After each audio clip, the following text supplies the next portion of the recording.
Fouls it straight back, hanging in there. Still 0-2. Tennessee last night, 2 for 9 with runners in scoring position. Certainly an opportunity here for Amick to add to his 21 RBIs on this season. Does have 9 home runs. He came in tied for second in the SEC with those 9 homers. Already has 9 multi-hit games. That one just misses. The first changeup we've seen from Ferrone. Again, not his favorite put-away pitch, and that's why sometimes he can struggle against right-handed hitters. Changeup just not competitive right there. Easy take by Amick. Amick 2 for 3 last night, but goes down swinging here. First out. So nice job by Ferrone there, right? The changeup down, not all that competitive of a pitch, but slows down Amick and then climbs the ladder with the heater. And again, you want a trend to follow in this game, folks. It's that right there. The fastball up around the letters just really hard to get to because of the carry on the baseball from the left-hander Ferrone.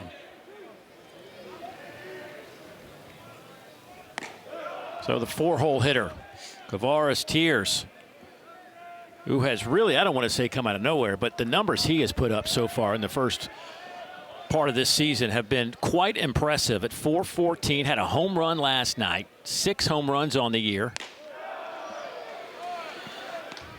Dangerous. And you'll see, similar to Amick, there's just not a lot of uncomfortable swings with Tears. He seems to be in his legs always, and the connection with which he swings the bat, it's pretty scary. He feels like he's got a chance to leave the yard every time he lets it rip. Last year, he hit .304, played in 29 games, had 14 starts and just a couple of home runs. Already has 6 long balls this year. The redshirt sophomore out of Lewisburg, Tennessee. 3rd year with the Vols.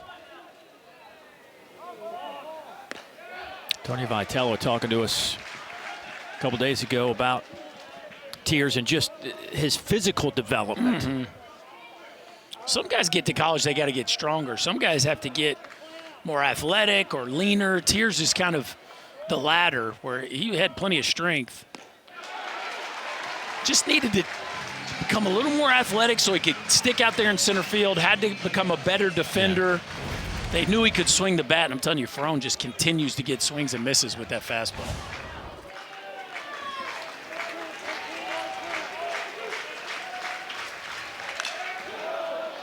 That one is fouled back. You know, it's such an interesting battle here because as a hitter coming up, when you get a runner on third and less than 2 outs, you're always taught get the ball up so you can drive it to the outfield, at least get a sac fly, right? But then you face a guy like Ferrone who wants you to chase the ball up, right? And it becomes a very interesting matchup. Fouled back again. With a guy like Ferrone, you're trying to get it down because the ball at the top of the zone is so hard to get to. And you see Tears is just barely skimming the bottom of the baseball.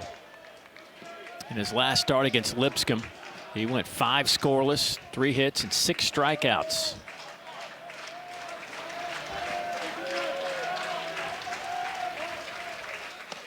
That one misses way up, and now they're loaded.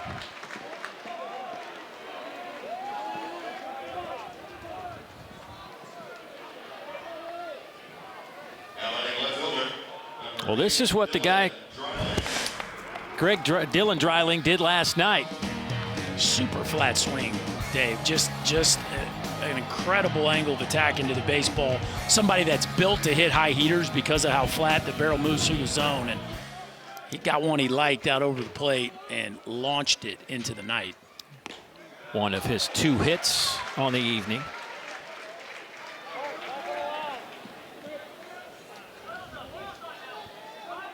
Dreiling 1 for 3 with a strikeout with the bases loaded here in the first part of the season. Fouls that one back. A sophomore out of Hays, Kansas.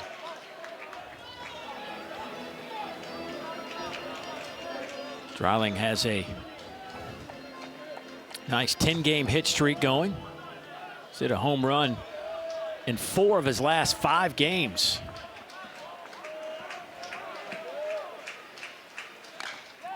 Way out in front. Yeah, you know, even though he didn't play a big role in this team last year, there was a lot of projections about Dylan Dreiling being a top 2-round pick coming into the season just because he was thought of so highly as a prep bat. And the glimpses that we got to see from him last year really excited you about what he could do this year. And boy, has he fulfilled that promise. Boy, another strike up in the zone. And Tennessee swings and misses, so Dreiling goes down. I mean, it's true to form, isn't it, Dave? I mean, the book on Ferrone is you have to get the ball down if you're a hitter, and Tennessee has been unable to do that to this point. You see the 2 balls have been down the zone, Moore and Burke rifled into right field, but Amick and Dreiling unable to get to that high heater. 2 down. Lifted in the air out to right. Slight is there to make the catch, and Ferrone a little pumped up after getting out of that jam, as the Vols will leave him loaded in the top half of the first.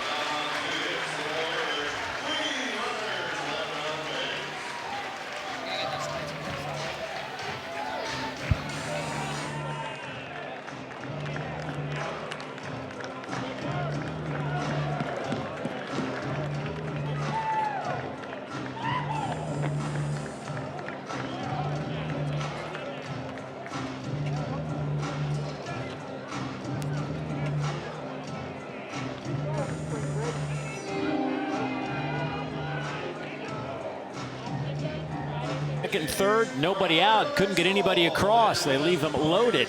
And now our chance to see Drew Beam, who was such a big part of this Tennessee rotation a year ago, moves to a Saturday starter in this rotation. The junior out of Murfreesboro, Tennessee, at 6'4", 207. Known around the league and around the country as just a strike thrower. Yeah, he is. Steady Eddie, right? 3-year starter, been pitching in this rotation now for his 3rd season. Tons of strikes, Dave. Only 2 walks coming into this ball game in over 21 innings pitched, and you'll see 4 solid pitches, a fastball up to 95 miles an hour, curveball, cutter, changeup as well. McCants, Petrutz, Slight, Hameter, Cassetti, Hodo, and the freshman Justin LeBron out of South Florida at shortstop, and Bryce Eblin rounds out that lineup. But Gage Miller had a tough night last night, but still, I mean, 451 at the plate. Yeah, he's been fantastic, the JUCO transfer, hitting in the leadoff spot, and it is danger right from the jump here. So if Drew Beam isn't sharp early, Mr. Miller is going to let him know about it. Last night, Gage Miller had his 16-game hit streak snapped on an 0-for-4 performance. And see if he can do what Christian Moore did after going 0-for-5 last night. Christian Moore started the game with a base hit to right. See what Gage Miller has in store for us.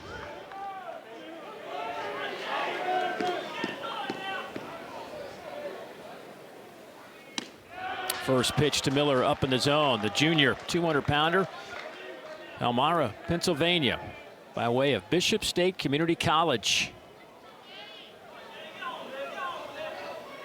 And Rob Vaughn thought he had something early on back in fall practice. And now. And he did something very similar to this. Off the top of the fence, and he'll wind up with a stand-up double. Boy, that was in the air for a very long time. And today's game, we're not used to those balls staying in the yard. Kind of a crosswind here tonight at the Joe. And Gage Miller, we talked about just what a start he's off to for this Alabama team. I think he thought he got it. Kind of stands up on it there a little bit, hits the top of that elevated wall out there in left center field. You talk about a contrast in style, Dave. Drew Beam does not get many swings and misses on his fastball, the opposite of Ferrone. So if he throws fastballs in or third waist high, he's going to have problems here tonight. And here is TJ McCants coming off that 2-for-4 night. He's riding an 18-game hit streak. They come at you fast here in this Bama lineup. Miller and McCants have been as good as any 1-2 punch in the country to this point in the season. Bama last night tough at the plate with runners in scoring position. They went 0-for-7. The Ole Miss transfer right back up the middle off the glove of Beam. Going to be a tough play, and everybody's safe first and third for the tie. Make that a 19-game hitting streak, Dave. Always nice to get the hitting streak out of the way right out of the gate. If you're TJ McCants, breaking ball sitting in the middle of the plate. Drew Beam, a really good athlete, just not quite able to keep that one in his glove, but might have saved a run on a ball that probably was destined for center field. Nevertheless, now Bama with a fantastic run-scoring opportunity, much like Tennessee had with nobody out. So now the 3-hole hitter, Ian Petrutz. He went yard last night as well. One of his 2 hits. That one's just off the plate to the 6', 210-pound junior. Transferred in from Maryland. Just couldn't get away from Rob Vaughn. Or Rob Vaughn couldn't get away from... Yeah, one or the other. Right.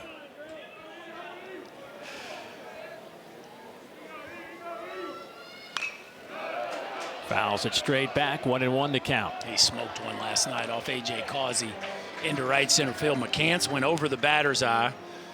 Petrutz hit one over the student section out in right center field, and Bama was off to a quick start, but from that point forward, A.J. Causey just settled in and gave Tennessee all you could ask in a Game 1 start. Petrutz has a 6-game hit streak going. Had a good weekend last weekend against Lipscomb, went 5 for 10 here at the Joe.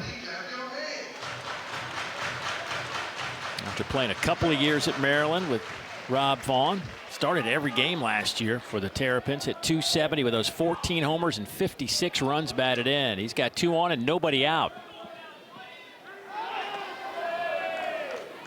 Interesting there.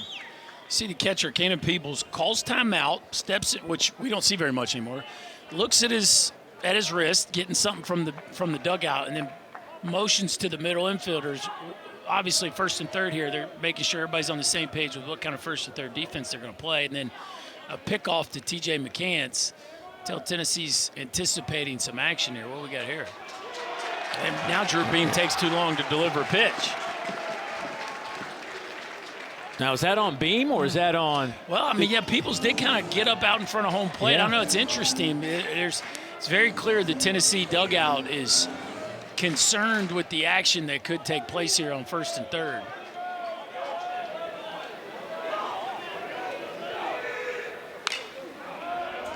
Fouled back. It's funny, Dave, you know, Tennessee's been so good here over the last few years. We've called a lot of their games. A lot of the conversation around Tennessee as it pertains to runners on base has been that they don't really hold runners. Yeah. Right? Remember a couple years ago, it was just like their pitching staff was so good they didn't even mess with it. But in this situation, you could tell McCants has their attention. Petrutz is hitting .345 with runners in scoring position. It's better than his overall season batting average. Oh, boy. What we got here? We got a malfunction? What we got? Something's going on here, The clock was at 3 seconds when our home plate umpire, Alex Ransom. I think their wristband is, I think we got a technology malfunction. Frank Anderson grabs one from the dugout, an extra one. I think that's what we got here. That makes more sense because Right. I've never seen in the Frank Anderson pitching era here at Tennessee, I've never seen them as flustered with runners on base, and it probably turns out that Peoples just wasn't getting the signs. There is the legendary Frank Anderson, the pitching coach for the Tennessee Volunteers. Got a chance to visit with him before the game. He's one thing Frank Anderson's teams have always been known for is throwing strikes. Let's see here. Yeah, no visit. That was a no visit. You can see first base umpire Jason Bradley pointing to the Bama bench to make sure that everybody's on the same page there. I guess you get some grace with a technology visit. If you're going to bring technology into the game, you got to deal with the technology issues. Mm-hmm. That's what I've always said. Quote me on that. That's right. Wise man once said. Oh, throw ball. The throw was good.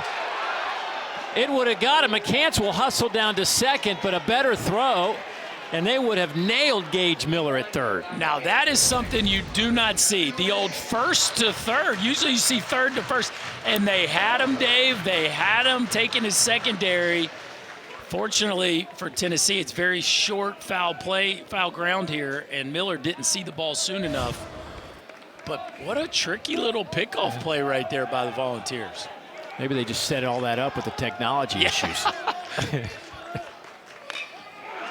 Grounder out to second. That is where Christian Moore was playing very deep, close at first. A run will score as Miller touches home, but man, they had Christian Moore out in shallow right field. He had a long way to come to get that baseball. Yeah, and Blake Burke made the mistake of going towards it. Watch Burke. He goes towards it, and then he goes, uh-oh. I should not have been going towards that ball. And barely gets back in time. Christian Moore couldn't do anything but wait on him.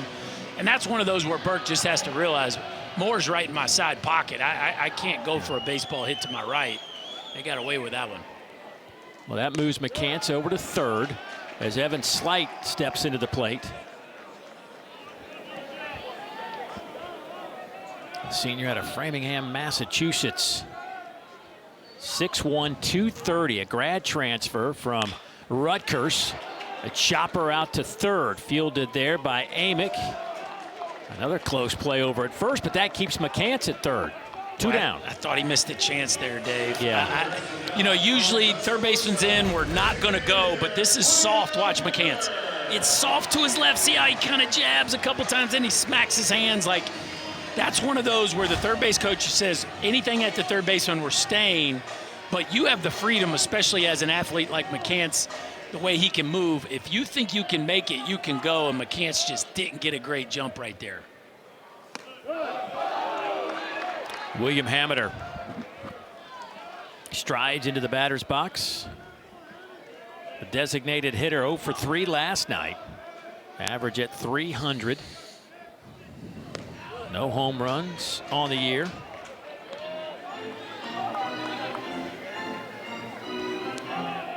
Looking for his first RBI as well.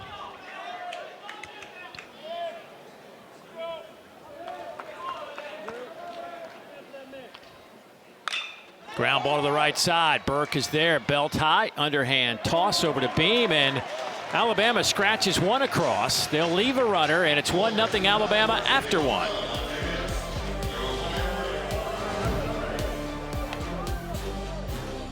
The second inning, the Alabama Crimson Tide got off to a 15-1 start this year, but they have been on a little mini 2-game losing streak. Now, they did go, I mean, it's the schedule. I have to talk to Rob Vaughn about this. Going to Southern Miss, the midweek game before you open up conference play against Tennessee, might have been a questionable decision. They go down to Southern Miss, who can really play, especially down in Hattiesburg, and lose a tough one in their midweek game, and then they lose last night. It's a big week, right? And now you get a little 2-game skid here trying to get back off to a better start in this ball game, and certainly one in the bottom half after pitching out of a jam is a good way to get it going. Of course, Tennessee knows something about going to Hattiesburg. Yeah. Spent the Supers there last year. Dean Curley pops this one up a mile in the air. And it'll be caught by the third baseman, Gage Miller. Oh, excuse me, LeBron. And you know what? They're going to have a little laugh about that. Gage Miller's over there laughing with the youngster. But what I love about that is if you, first of all, your shortstop, you want to be the alpha of the infield. And he's showing that he is, even though he's a freshman. But number two, really, that is an easier angle coming from the side than it is just sitting underneath a pop-up that is to the moon. I mean, that thing was way above the lights. But the freshman showing you some poise there, wanting that baseball. Ferrone gets the first out, comes back with a strike to Dalton Bargo. Bargo, the right fielder, couple of hits last night, 2 runs batted in. His average is now sitting at 400. Tony V put him in the game to hit for Hunter Inslee last night, and he promptly smoked a double in the right center field gap. This is a Tennessee lineup that's not just good 1 through 9. They got about 13, 14 bats they can run at you throughout the course of a ball game. Fouled straight back, 1-2 the count.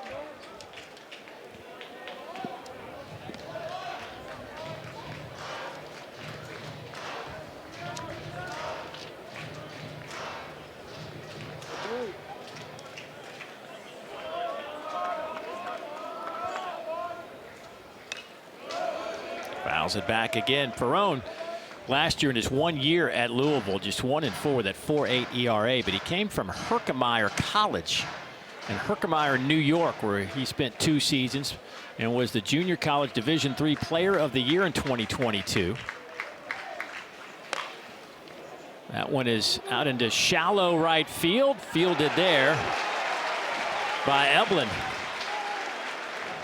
Well, we've been talking about it a lot over the last few years since the advent of the transfer portal. It's always neat when you see kids that come from places. Bryce Eblin, boy, he can really pick it and has a big-time arm at second base, playing the overshift there out there in shallow right field.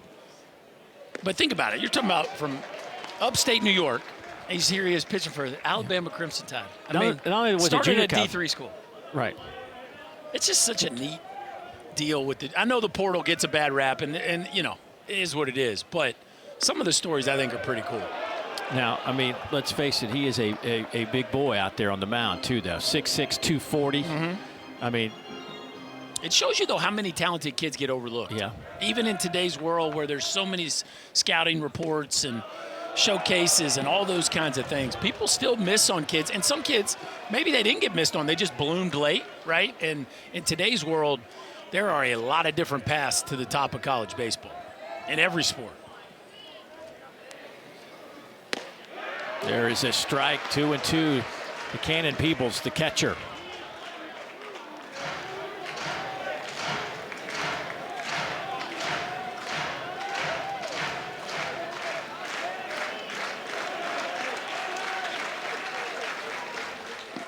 Swing and a miss. Throw to first, and that is it. A quick 1-2-3 inning.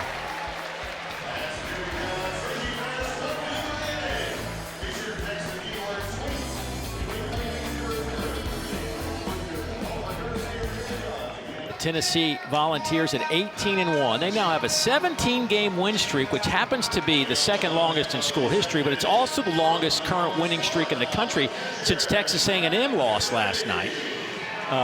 They are 1 game ahead of where Florida State is. Although Florida State played today, they may have won. I have to check that. They may be up to 17 or 18 games as well. Florida State fans are kind of tired of them not being ranked, I'm hearing, from the D1 crowd. Yeah, well, I've talked to some folks, and they will be ranked next week, Okay. I was told. You're going to make that happen? Yeah. That one misses. Matt Cassetti, the Florida transfer. Now in a second year here with the Tide.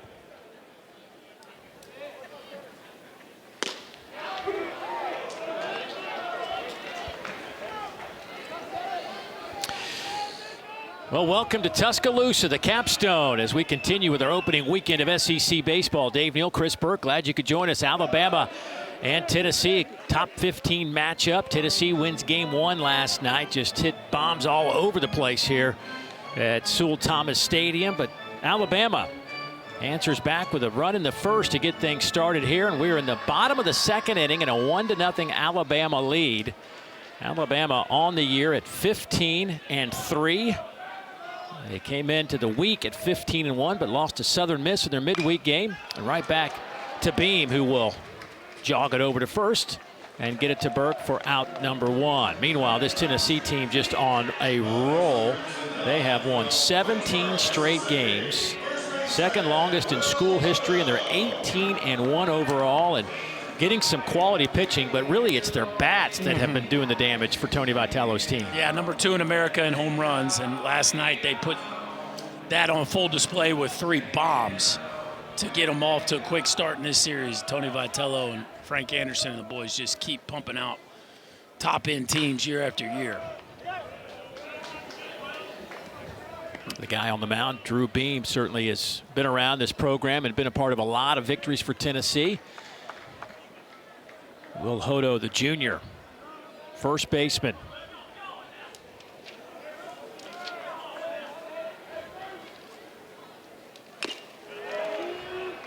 Foul tipped at the plate, 0-2.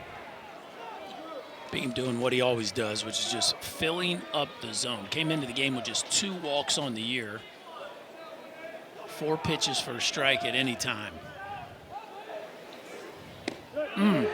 Called strike 3. Hodo didn't even take the bat off his shoulder. Frozen.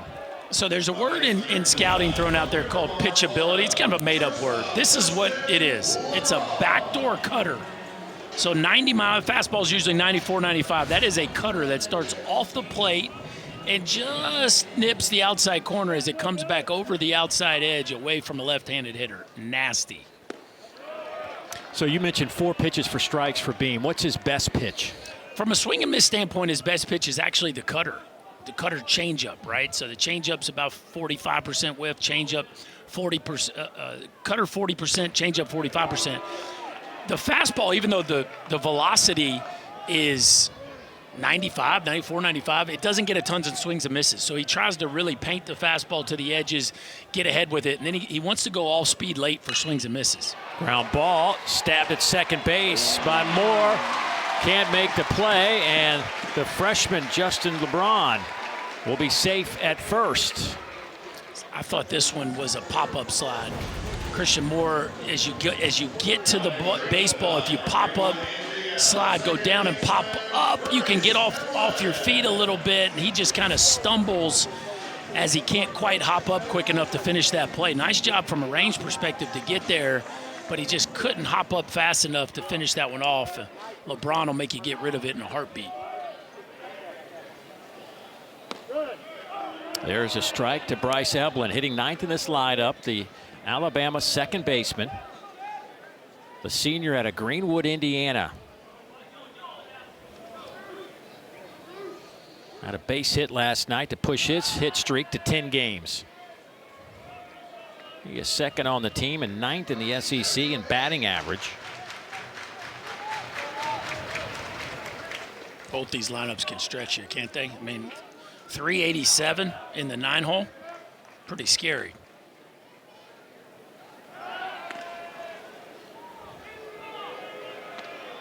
Eblin's just trying to stay healthy for a solid year. He's been bothered by injuries each year. He's missed about a month the last 2 seasons.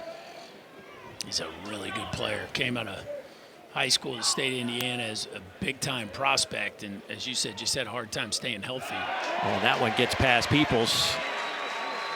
That'll send LeBron down to second base.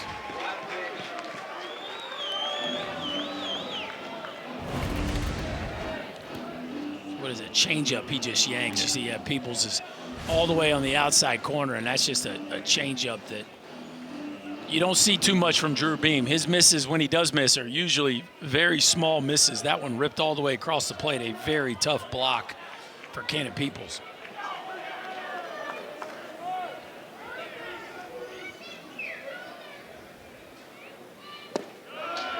Boy, Peoples had to stab at that one, too. And that was the heater there that he just kind of cut. You mentioned Eblin. He was the top-rated player coming out of Indiana in the class of 2020.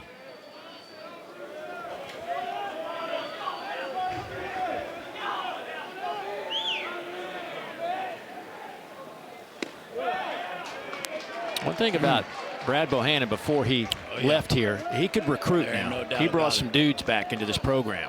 No question. And you know, that roster last year obviously good enough to get to a super regional. And Rob Vaughn and crew had to hold together the recruiting class they had coming in and then add a bunch of transfers. But this is another talented team. Hey now. Speaking of talented, this ball is blasted deep to right center off the top of the wall. It almost hit the 360 sign. Eblin's going to try for 3. Here's the throw off the line and into the netting, and he'll go home. And inside the Parker. Little League style.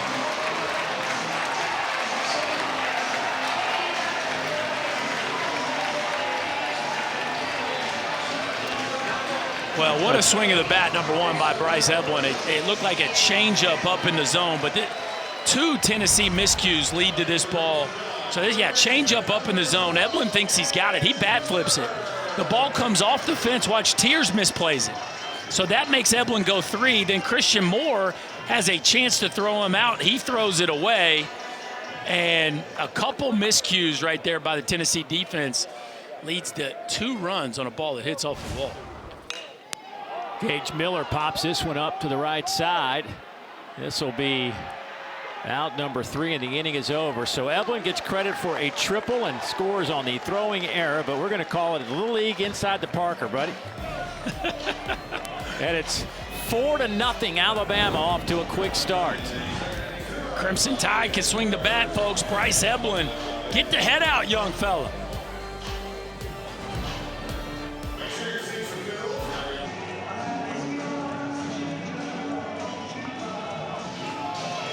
It's a 3-0 Alabama lead. 4 hits. Just some excitement for the Tide fans a moment ago. Evelyn blasts one off the right center field, top of the fence.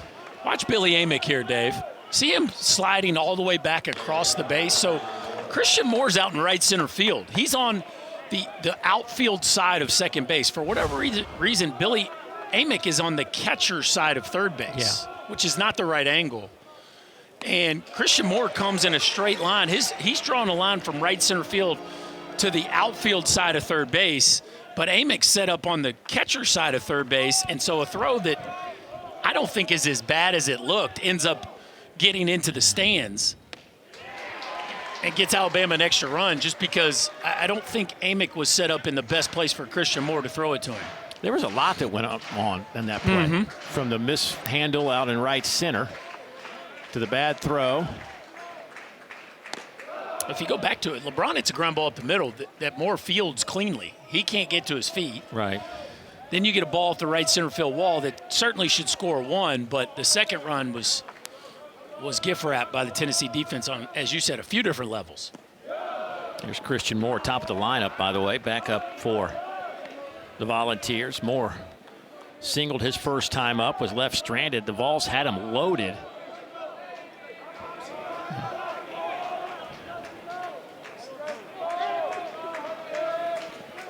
3-2 count to Moore. Fouls it straight back. Ferrone had a 1-2-3 inning in the last frame.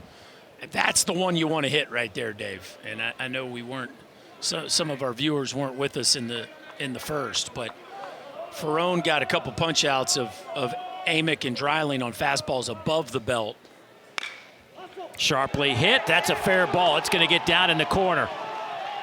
Moore turns the corner, and he will be in with a stand-up double, his 7th of the year, and his second hit tonight after an 0-for-5 night last night. Yeah, so this is the theme of the game for the Tennessee offense. Get the ball down. Watch where this is. Fastball just below the belt. Moore catches it out in front. Looked like, I don't know if that was something off speed or not, but he catches it way out in front, hooks it just inside the third base bag, and that's the kind of response you want from an offensive standpoint after giving up 2 tough runs there in the home half. How about Moore, though, against left-handed pitching? He's now 9-for-16. Whew. His eyes light up when he sees a southpaw.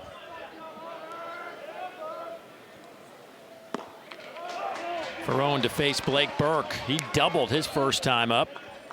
He's 4-for-6 in this series with a home run. 7 homers on the year, 18 RBIs, and 11 doubles.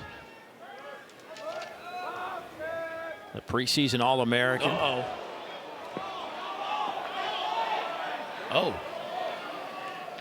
I guess it hit the knob. Yeah, that's ball shot off of,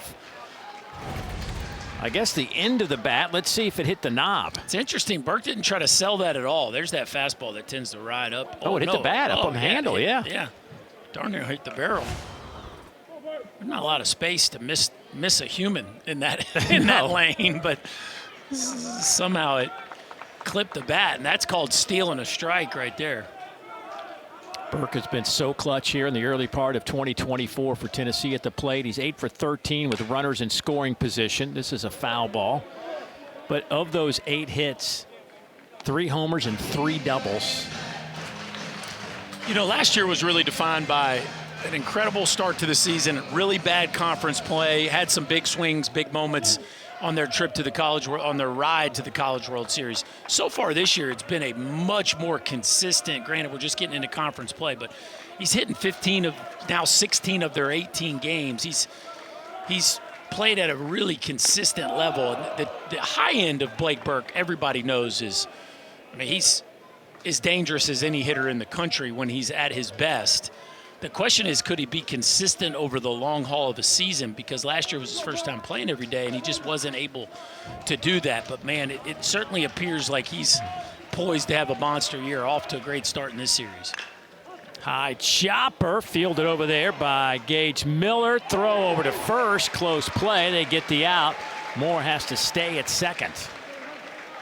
Boy, that was really close. And I thought Moore, if Moore knows that the shortstop's over like he is, when that ball bounces that high, he could have made it, right? There's no way Miller could have caught him if he immediately went to third base.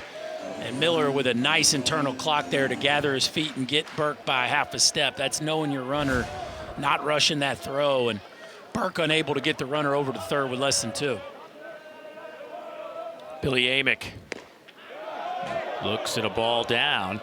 Amick, 6'1", 217. Preseason All-American after his season last year at Clemson, where he was part of that ACC championship team. Hit .413, 13 homers, 63 runs batted in, 17 doubles. You want to say he was a hot prospect in the transfer portal? Yes. Is sought after, maybe besides Braden Montgomery, as any hitter on the market. And, boy, has he delivered. This dude is a barrel. It is a laser show. Last night it was his last. He didn't hit a homer, but 2 just rockets. He struck out his first time, though, against Greg Ferrone, and he's behind 1 and 2 here. Just not seen it very well. That was the best changeup of the night that we've seen so far from Ferrone. The fastball is what he hangs his hat on, but that was a really nice changeup right there to be ahead in the count. That one's up in the zone. How good was Amick last year?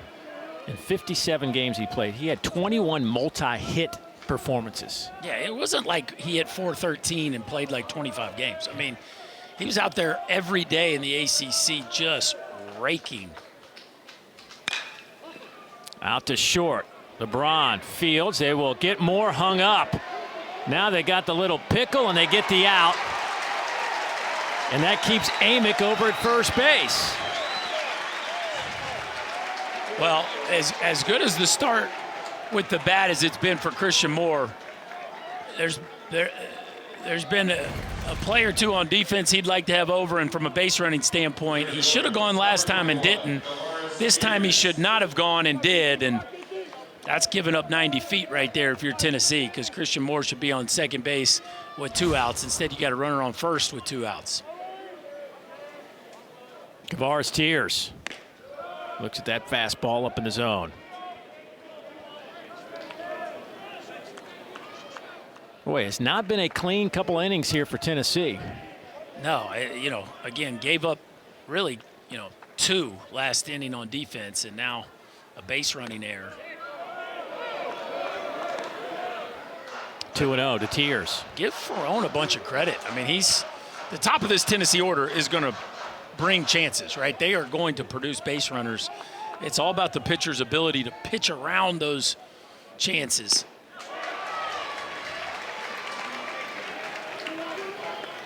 So far, Ferrone has answered that challenge.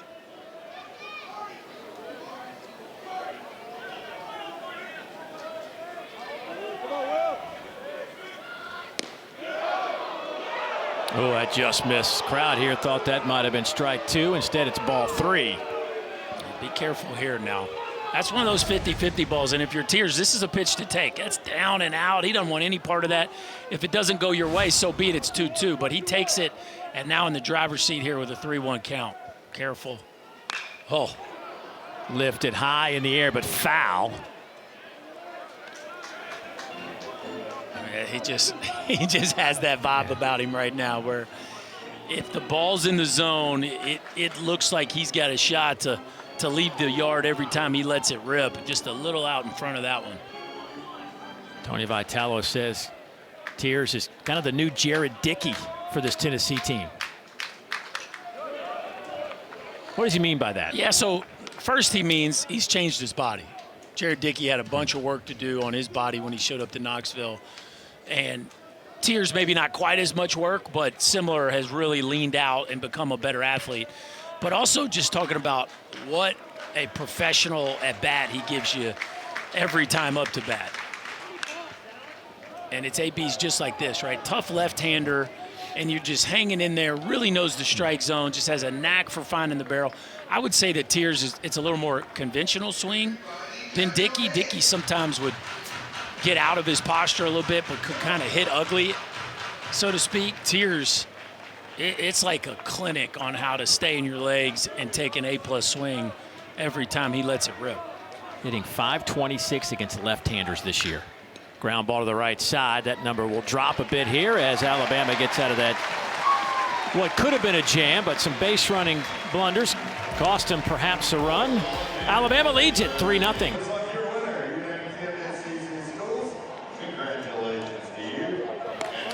Alabama off to a good start, 3-0 over Tennessee, down 1-0 in this series. But last night, Tennessee got the win behind this guy. A.J. Causey gets the baseball on a Friday night and does his thing. A.J. goes 6 2/3, 6 hits, struck out 8, walked only 1 through 111 pitches, and led the Tennessee Volunteers to their opening win of the SEC slate. And there he is amongst the orange jerseys is A.J. Causey. And A.J., thanks for joining us, man. It's always great to meet some new folks in the league. And talk to me about your journey to get here to Tennessee and how it all happened. Obviously, it was different than most. I wasn't really, the most sought-after guy in high school.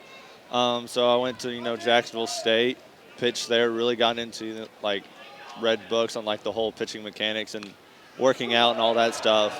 Got better, really wanted to get better, wanted to get under a good coaching staff. So came here to Tennessee.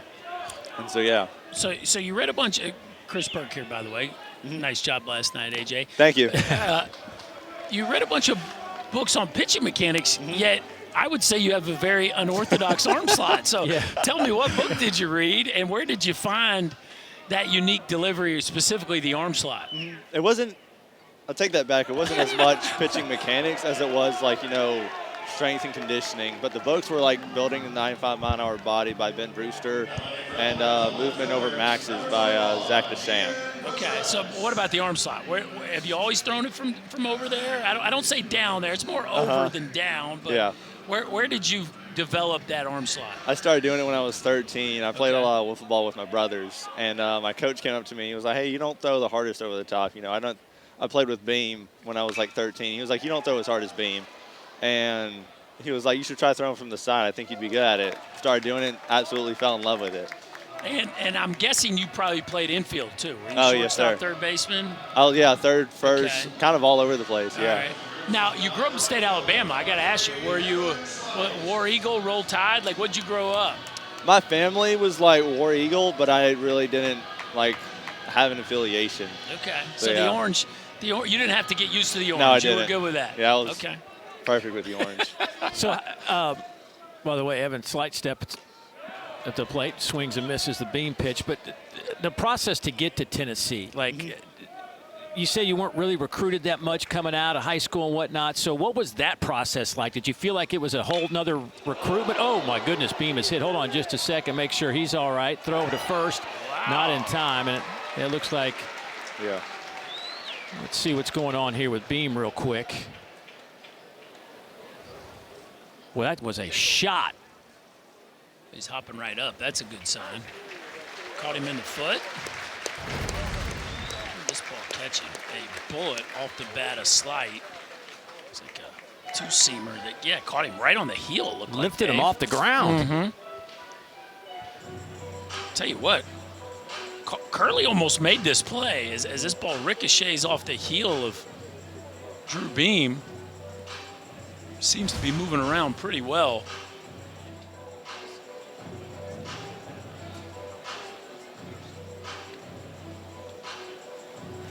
All right, well, boy, I mean. QB1's not going down like that, right, Causey? No, he ain't. He's tougher than that. He's tougher than that. Looks like he's going to throw one pitch here. He looks to be okay. But, but back to your story a little bit was, the recruiting process. What was that like in terms of the transfer portal? Take us through that story. That was crazy. Never experienced. Obviously, I didn't experience that kind of recruiting process in high school. I had the bigger, I guess, more Power 5 SEC teams coming after me. So it was definitely a lot different. It was cool to experience. It was one of the coolest things was Coach Elander told me, like, you're in the process, you earned this, like, enjoy it. We hope we get you. And honestly, like, I was like, I love the way he's doing this. So yeah. All right, so you caught some in high school, is that correct? Yes, sir. Yeah. Yes, sir. So were you always going to trend toward pitcher, or did you have other things going on? I mean, were you always going to end up being a pitcher in college? Was that the plan? I think, like, I still remember the conversation. I went up to the same coach that made me a sidearmer, and I was still catching because he was a catcher, and he worked a lot with me in catching. And so I went up to him. I was like, I think all my offers are coming from pitching. He was like, you're right. Maybe you should start focusing on that more. And so literally, that's when I stopped catching. It was like my junior year of high school. So, yeah. So you got some at-bats at Jack State. I did indeed. Are they going to let you swing it here at all? We'll see. I've been talking to, Elander and Coach Vitello, so, we'll see. Coach V says there's film of you going deep. There is. That's real. They played it in one of our meetings, and everyone went crazy. So who's got a prettier swing, you or Amick? Definitely Amick. I mean, come on, you can't say that. You got to take it. I'd be playing here if I had a prettier swing than Amick. All right, so obviously this Tennessee program has just been rolling here the last few years. The confidence level of this group, I mean, can you even, what's it like? I mean, a guy that newcomer in, what's the mentality like when you get in that locker room? It's obviously I've never experienced anything like this, and it's awesome, Obviously, we're talent, the guys can play like no one I've ever been around. So, it's cool to just, you can put a 10 spot or even more against any team. It's really cool to be a part of. Well, listen, we're going to let you go. It was great chatting with you here Great tonight. chatting with y'all. Yeah, and we'll see you a bunch down the road. We got a bunch of Tennessee games coming up on SEC Network and elsewhere, so we'll catch up with you there. But good start to the SEC slate, and great to talk to you. Thank you. Great Thanks, AJ. Fun conversation. Let's see if he gets an at-bat. Way too humble, though. He's got he's a pitcher. He's got Amick. I'm way better than Amick. He's maybe not quite comfortable enough. Give him about another month. He'll probably take a shot at somebody. But another great story. You talked about it earlier. Didn't get recruited out of high school very much, he said. Obviously, with the arm angle, and he was catching and pitching. And not your traditional velocity. Yeah. But now here he is. Starting on a Friday night on a fifth-ranked team in the country. Yeah. In an SEC opener. Pretty remarkable. And I just think every good has a bad, right? The portal has its downside maybe, but the neat side of it is you get to see kids get chances that 10 years ago they would have never gotten. And I also think a kid like Causey shows that in the day and age where most people are chasing velocity on the mound, a kid like Causey who can really pitch and manipulate the baseball both ways still has a place at the highest level of college baseball. To the right side, off the end of the bat. Gassetti will pick up an RBI, and they'll be at the corners with 2 down. What a piece of hitting right here. You talk about a veteran at bat. Matt Gassetti, been playing in this league a long time, similar to Drew Beam. And this is when a coach says cover the outside corner, that's what he's talking about. Don't try to do too much. Cover the outside corner. Use the backside of the field. Fill in whatever coaching phrase you want to, right, Dave? That is a picture of it right there as Matt Gassetti, an RBI knock as he slaps it past Blake Burke. And this Alabama offense just continues to tack on.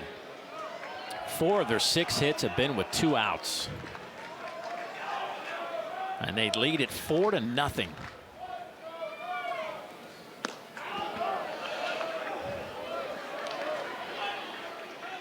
Beam has been good, but the thing that Beam has struggled with this year that's pretty interesting just to watch as the season unfolds, just not getting many swings and misses, Dave.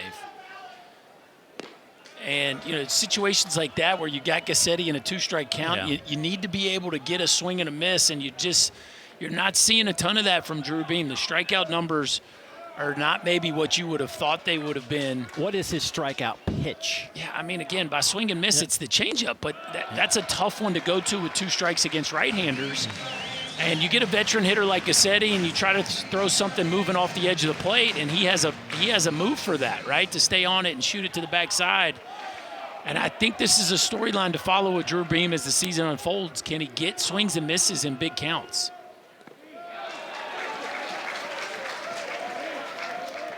And if not, can Tennessee play good enough defense behind him to make all the plays necessary? Because the ball is going to be put in play quite a bit against Drew Beam. And again, the 2 runs they gave up in the second, really you could kind of hang at the feet of the defense.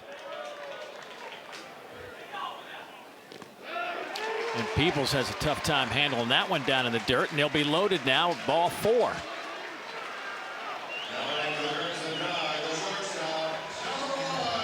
And that'll take us to the freshman, Justin LeBron, the shortstop, hitting 8th in this lineup, singled and scored his last time to the plate.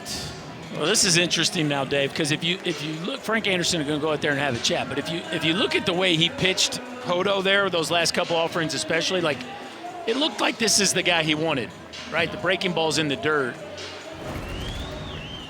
And earlier this inning, he takes the line drive off the heel, and I haven't seen any signs that that's bothering him. I don't necessarily think the heel is the issue. I just think he's, struggling to find a pitch that he believes he can get a swing and miss on. And it's a veteran Alabama lineup that's put up some big numbers throughout the course of the early part of the season. They are not an easy group to pitch to. So after the Frank Anderson conversation, LeBron to the plate with the bases loaded. Couple of hits and 4 at-bats in this sequence this year. No grand slams for the youngster out of South Florida. Talked to him before the game tonight. He's another kid that wasn't heavily recruited. Fouls that one off People's mask, but he's a kid that was actually going to go to Rice.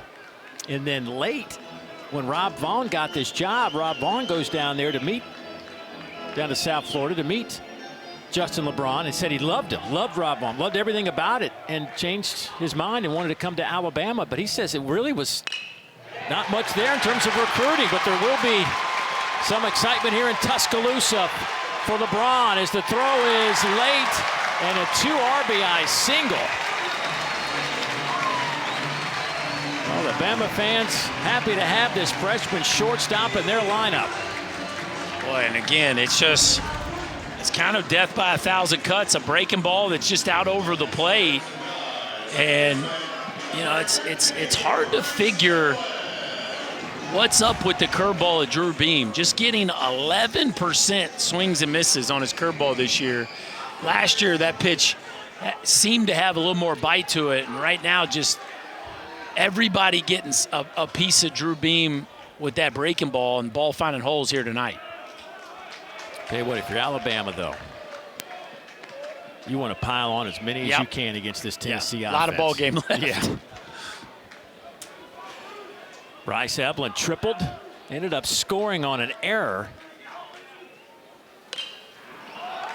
Off the fist, pops it up to third base. Amick is there, will make the catch, and that'll end the inning. But another 3-spot. Alabama scored in every inning, and their lead is 6-0.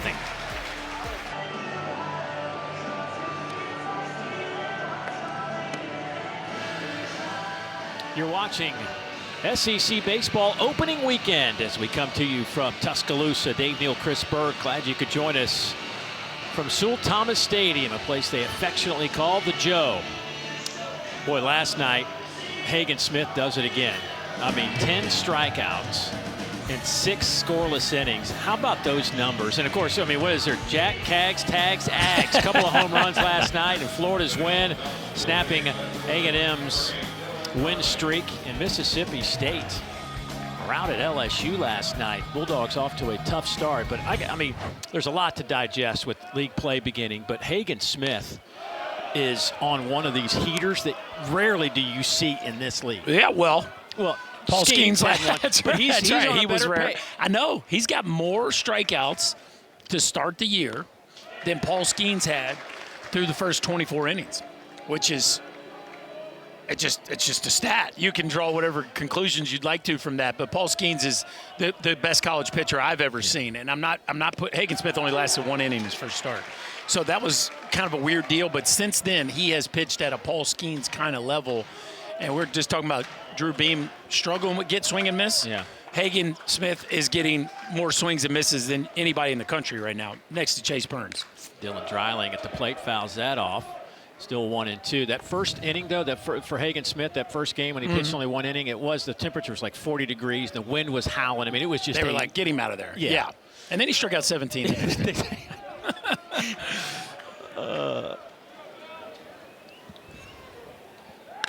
Ground ball out to short. Testing the freshman. Nice little arm from Justin LeBron. Hey, our SEC Network Baseball Game of the Week will be the series finale between 8th-ranked Florida and number 2 LSU. Coverage from Baton Rouge is next Sunday afternoon at 3 o'clock Eastern, 2 Central, right here on the SEC Network. LSU was beaten 10-4 last night by Mississippi State in Starkville and had to hold on today in Starkville. That ball is belted deep in the air. It is into the Alabama bullpen. Villeneuve launches one. Well, Dave, you called it. You got to keep tacking on if you're Alabama. And really, if you're Greg Ferrone, solo homers aren't going to beat you, right? But just another one of these newcomers to the Tennessee lineup, Robin Villeneuve from Quebec, Canada, and that, watch him, just a little upward angle of attack right there. The bat really moves on playing through the ball and out of the facility on one hop through the bullpen. A bomb to get the Volunteers on the board. Villeneuve, a junior college All-American last year, hitting .401 with 28 home runs. Just a measly 106 off the bat. Out to second base and booted there. Eblin. What was that ball spinning? Yeah, it was spinning, and this is just one of those, like, the modern day infatuation with fielding everything with one hand. This is where it bites you. Like, why? It's to your left. You're playing second base. You're 50 feet away from first base on a ball that's spinning funny. Like, break down, use two hands, make sure you corral the baseball. That's just one of those where, you know, Eblin has fantastic hands, but every once in a while your hands can be so good that you take a ball for granted every now and again that you shouldn't. Dalton Bargo swings at a high fastball. 0-1. Now, if that ball's a slow roller, obviously charge that thing, field it with one hand, throw it on the run. But the beauty of playing second base is you don't have to come too hard at every ball.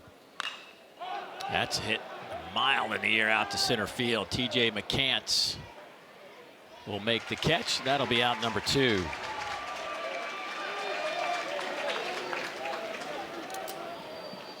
McCants came here hoping maybe that he could get a shot to play some infield. But when they picked up LeBron, they were like, no. And so they had to go back, and Rob Vaughn was talking about, he was honest with TJ. He's like, man, listen, we love you. We want you to be here, but here's the deal. You're play center field. You're not going to be in the infield. Because he was an outstanding shortstop in high school. Yeah, he went to Ole Miss and, you know, kind of got a crack in the fall of his freshman year, and they quickly moved him to the outfield. The body screams center fielder. I mean, he's, 6'2", 6'3", and can fly, and it just has great length. But he wanted to for somebody to give him a chance to move back to the infield. You got to appreciate Rob Vaughn's style. Like, look, man, we want you. We've prioritized getting you in the portal, but it's only to play center field. And TJ called him back and said, Coach, I'm in. I think that marriage has worked out quite nicely. And you know what? It's one of those things. TJ and you talk about there's a lot of different reasons guys hit portal. Coaching changes, not playing, whatever it may be. Right. He just needed a fresh start. It was getting kind of muddy over there in Oxford for everybody. Lifted in the air out to right. Evan Slight. That'll do it, but a big home run for Rob Villeneuve, his 4th of the year, puts the Tennessee Vols.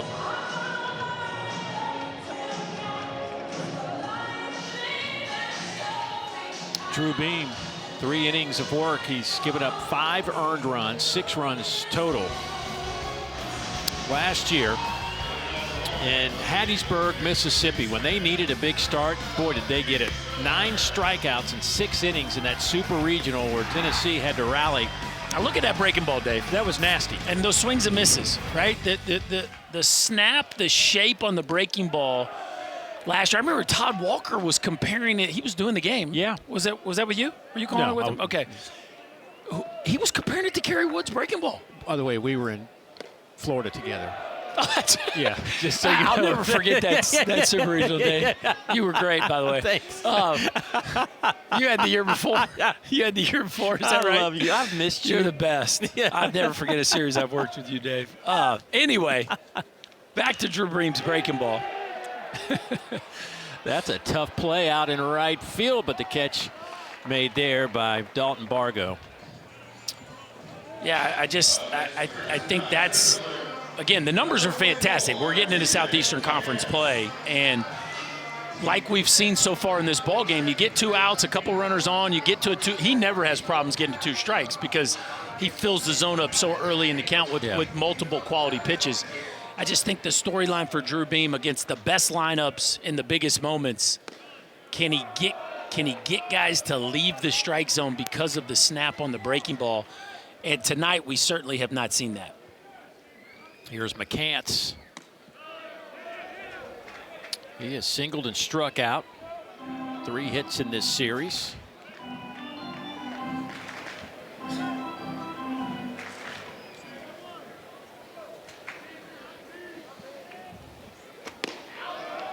Well, that breaking ball just stays off the plate.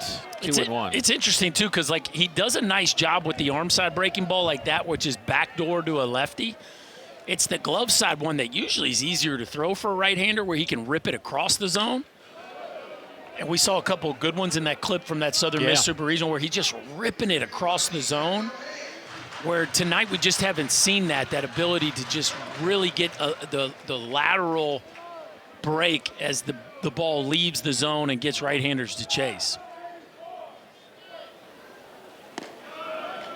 That one stays up and away.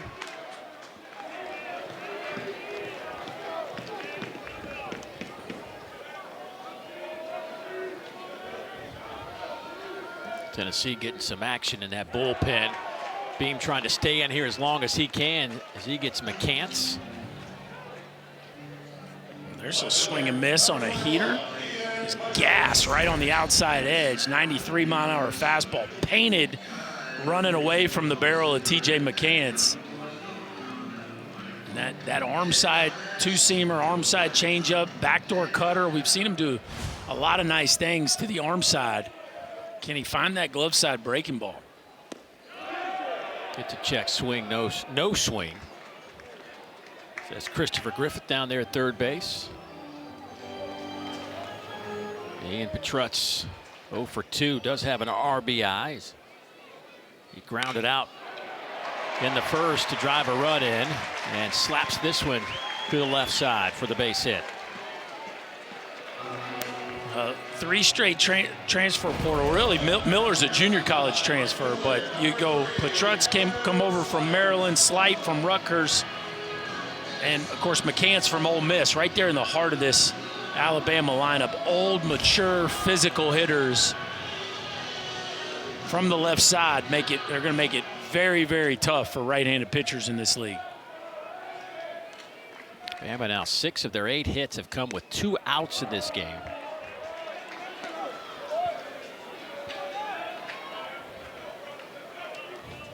Evan Slight singled and scored his last time up.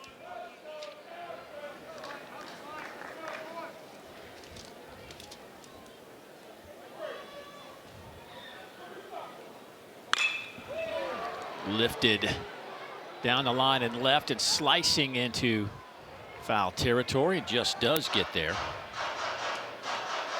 Tony Vitale was talking to us about Drew Beam and the difference this year from last year, just as a person. So he's always been one of the more mature guys on the team, very pro mentality-like approach to the game, but he's come out of his shell a little bit, been a real leader with the team this year in the dugout.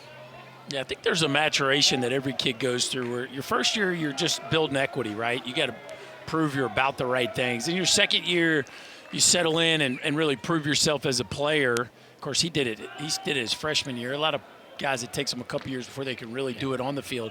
Then your third year, it's time to say something, right? You got to start putting your arm around somebody else and showing them the way, and maybe calling guys higher when the time presents itself. Yeah, Drew Bream has really taken that on this year to not just take care of his own business, but also bring others up with him. Beautiful changeup. First time tonight, Alabama hadn't scored a run, but they lead it 6-1. When we come back, we'll talk with Rob Vaughn. Stay Coaching better. I feel like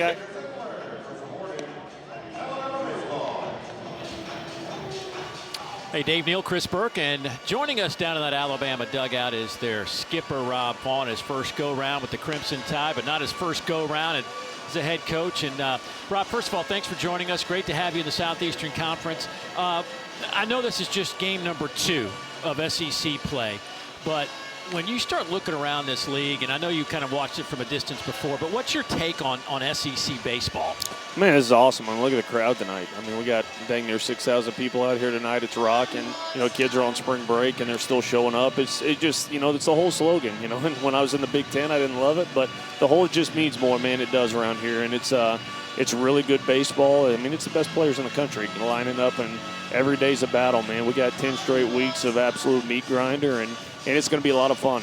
It's funny how when new coaches come to the league, they start to accept that phrase a little bit easier. Hey, you told us you had something to learn about your team tonight. What have you learned about your guys here in the first half of this game? Yeah, you know, I mean, up until yesterday, the first 2 losses we had, you know, we have an extra inning loss and then another loss where we're a swing away from tying that thing up. And, you know, yesterday was really the first day we got kind of smacked in the mouth by a really good team. And, you know, we've played with confidence. We played with a lot of the stuff you look for, and I just want to see how they showed up tonight. Mm-hmm. And regardless of results, man, they've rung that bell. Greg's been great. That's a heck of an offense on that other side, and we, you know, obviously big inning here to try to get through the top half of this order. But man, it's a good offense, and I'd love for that to get caught, but it didn't. So, but yeah, so it's going to be a heck of a ride the rest of the way. But I've been proud of the way we showed up and competed tonight.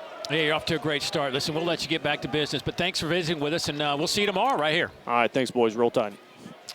Rob Vaughn, man, it's been great getting to know him the last few days. Yeah. Spent a lot of time with him earlier this week and today before the game. And you're right, it was a great question. It's like he said he wanted to see what his team was kind of made up of, because to lose game 1 here at home, the way they lost it, kind of a kick in, you know. Yeah, I mean, look, you know, you've learned a decent amount about your team first month. Yeah. But now you're in conference play, and you're playing one of the big boys of the league, right? And boom, you get smacked. All right. What we got? What's really in this locker room, right? There's a lot of guys that can play from the front, but can we take a punch? Can we throw a counter punch? And I think the early indications in the first half of this ball game is they certainly can. Ferrone has been solid as well on the mound. Gave up a single and a double to start the game. Actually had the bases loaded and 1 out and got out of that jam. And since then has really kept him at bay until the one long ball from Rob Villeneuve. Yeah, and now the 3rd time through, right? This is the new modern day analytics. Like, how many guys can get 3 times through a lineup, much less 3 times through an elite lineup? And, of course, Christian Moore's now 3 for 3, so that doesn't tell us a ton because he's gotten a hit every time. But this is certainly a big inning as you turn through the top of this Tennessee order. But plenty of room to work with here with a 5-run lead.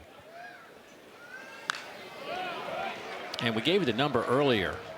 It's dipped a little bit, but Burke this year has been hitting over 500 against lefties. And he just looks confident. Like, that swing right there looked like he just missed hitting that ball in the right center field bullpen. Seems to be seeing the ball very well. Has already hit a double down the right field line on a breaking ball in this ball game, his first time up.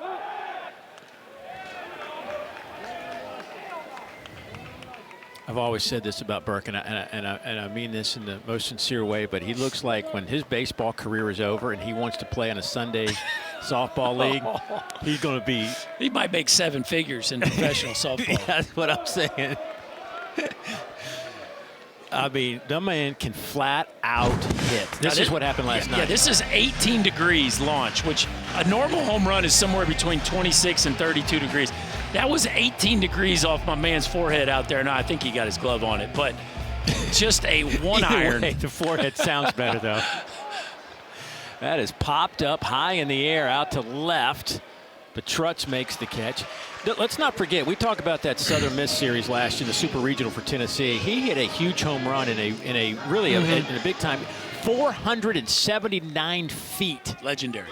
And you didn't call that series, right? I didn't. I was with you. Yeah, that's right. Just remember, I was with you. We had South Carolina, Florida. No, that one would have hit Coleman Coliseum if he'd have hit it here in Bama, the one he hit down at Southern Miss. But that's the kind of power you're talking about with Blake Burke. And now you put a guy like Billy Amick right behind him, and it's just a tall task getting through the top of this order. I mean, if you're Burke hitting the 2-hole, and you know you got Amick and Tears behind you who have just been raking like crazy all season, you're going to get stuff to hit. Yeah, I just think as a pitcher you got to put your blinders on and treat every guy as if the guy on deck doesn't exist, because call doesn't go Amick's way right there. You can't give in to any of them. Right. By the same token, you can't just nibble your way around the lineup either, because you end up with the base loaded, and that was definitely past the point of no return. Good call there by first base umpire Jason Bradley. I just think Amick, man, when you're evaluating traits of a hitter, the more I watch Billy Amick, the more I think he's got a chance to play this game for a very long time. It seems to be very early pitch recognition. The way he spits on that changeup, the hands don't even get started. He seems to see it so early. 2-2 the count. Ferrone's had his number with the fastball. There has been a handful already of swing and misses on the heater against Ferrone, and that's the one that kind of runs to the arm side that gives right-handers fits. Tennessee just 1 for 10 with runners on base tonight. That one is fouled out of play. They came in hitting .362 with runners on base. Having a tough time moving them around. Yeah, they've had opportunities, especially early in this ball game. And to this point, just the one solo home run. 5 hits tonight for the Vols. That one is up and away, 3-2 now. So here's the challenge facing a guy like Ferrone. You feel like you have to get the head out to get to the fastball because it has so much carry to it. But what you don't want to do is chase one out of the zone. So you have to be disciplined enough to get it in your spot, but then you have to be quick enough to be able to get the barrel to it. Called strike 3, froze him. And that's just not where you're looking, right? The fastball has been up, the fastball has been out. This one down and in, and I don't know. But Amick had no problem with it, and Gassetti does a fantastic job of presenting that one to home plate umpire Alex Ransom, and the call goes the Tide way as Ferrone continues to stifle Billy Amick. 4 strikeouts, 1 walk for Ferrone.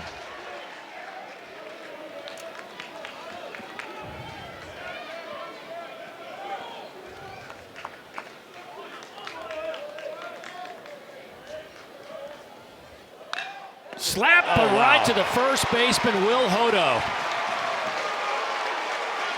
He just hammered it off the barrel, but right at the first baseman. Boy, a hanging breaking ball ripped down the right field line. Problem for Tears is Hodo standing right there. Everything going for the Tide right now.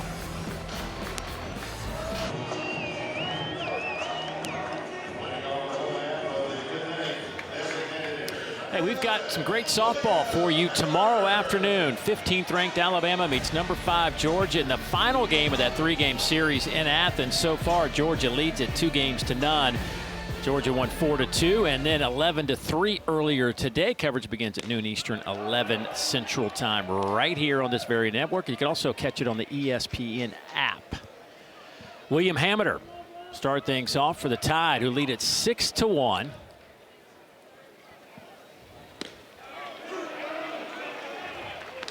Oh, 2 the count on Hameter.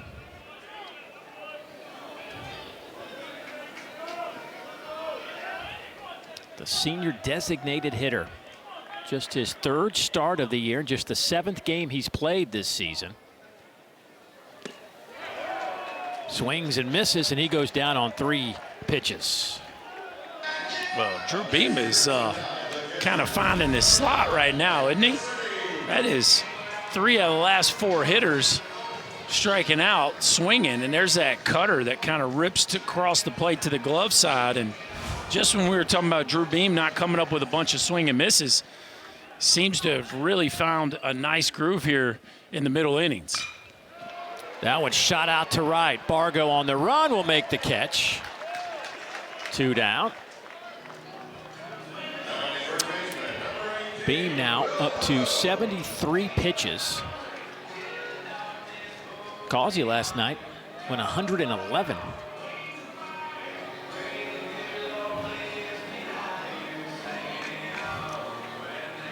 Ever since Beam got hit with that ball, got in a little bit of trouble there for a couple of batters, but has responded nicely. Throws another strike to Hodo this time. 0-1, getting out in front. Yeah, getting ahead is never the problem for Drew Beam. You know, Beam is just, he's so polished, he's so poised, so reliable. The track record is so long. You know, somebody's gonna take him in the top 50 picks. I don't think there's any doubt about that. And it's just hard to believe that he's not going to be able to find his way to a big league starting rotation, even if it's just as a 4th or 5th starter, because he's the kind of kid you just trust, and you know the athleticism is such that if there are adjustments that an organization thinks he needs to make, you feel like he's able to do it. Oh, how about that inning? 2 strikeouts and a little fly out. He has retired 7 of the last 8. Dreiling, Villeneuve, and Curley coming up. We'll visit with Tony Vitalo on the other side.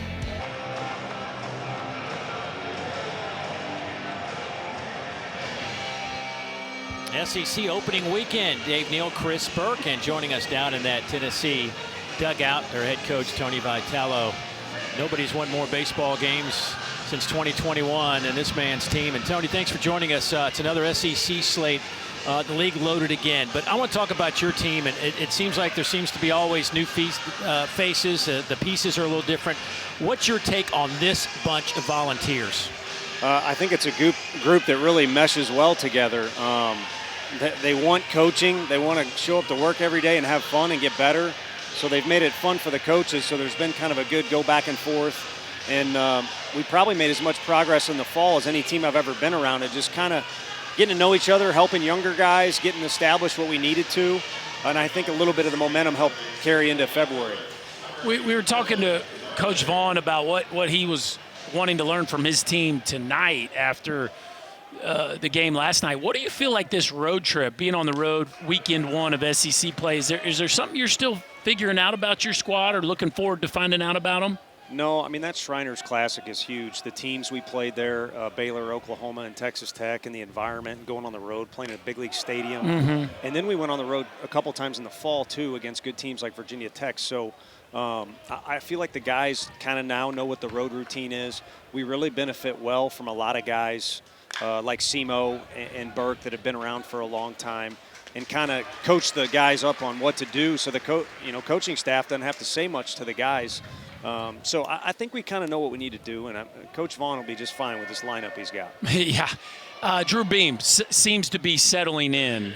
Is there a trust factor that he has earned that maybe others wouldn't, to hang in there and find his groove the way he has here in the middle innings? Yeah, 100%. He's our guy. He's been our guy for a couple years.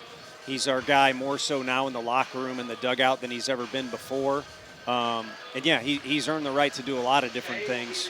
And fortunately, he doesn't take advantage of those. He just shows up and does his work every day. Pretty special kid overall. It's just as far as the kid goes, and then he's also good at baseball, which is nice. Tony, thanks for joining us. We'll let you get going. We'll see you here tomorrow, but always a pleasure. Sounds good, boys. Need some March Madness here this last few innings. Let's see what we can do. That'll be it for Greg Ferrone, who certainly pitched well tonight. We'll update the chain. Greg Ferrone's night is over. The senior who transferred in from Louisville this year. 4 strikeouts and 5 1/3, 5 hits.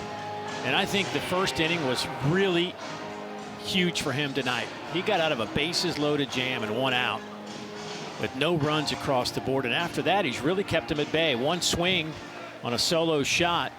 Other than that, not much going for Tennessee. No, Ferrone was fantastic. And Tennessee knew they were going to have their hands full if they chased the ball up and couldn't get to the fastball above the belt. And for the most part, Ferrone was able to induce a bunch of swings and misses and work out of jams. Because of that, he flips the ball to the freshman Fay here with a great chance to get back even in this series. And he looks at Robin Villeneuve, who hit the solo shot his last time up, and he's ahead 1-2. A redshirt freshman and a Donovan, Nebraska. Comes in out of the bullpen and gets the first batter he sees in 4 pitches. That'll be out number 2. Yeah, just coming right in as a freshman and just spinning a breaking ball. Villeneuve out in front, and that ball is dotted on the outside edge. They have not been afraid to use Fay. This is his 7th appearance. A little over 15 innings of work.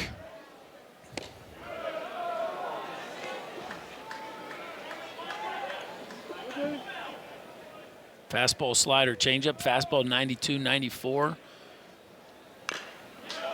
See good arm side action as that one runs all in the hands of Dean Curley.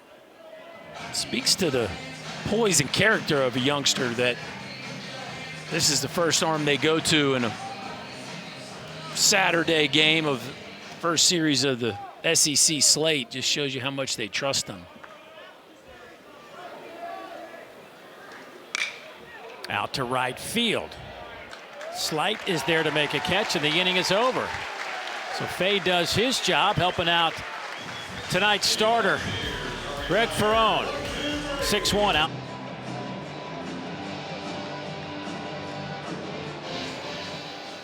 Great night to be at the ballpark on this SEC opening weekend. Alabama leading Tennessee 6-1. Hey, Tuesday night at 7 o'clock Eastern, that's 6 Central, Berkey, right here on the SEC Network. Our next SEC Insight grants you an all-access pass to the SEC men's basketball tournament. You'll get never-before-seen footage and sound from both the players and coaches in what has been really a crazy tournament. Some of the games yesterday, just shocking results. Maybe not so much the teams lost, but just kind of how they lost. Yeah, didn't see that coming. No. And, you know, but hey, look, all year long, the SEC has had a claim to being the deepest, most competitive league. I think the conference tournament speaks to that. Pop up just outside the infield area, and there is Christian Moore to make the catch. And the freshman shortstop, LeBron, is retired for out number 1.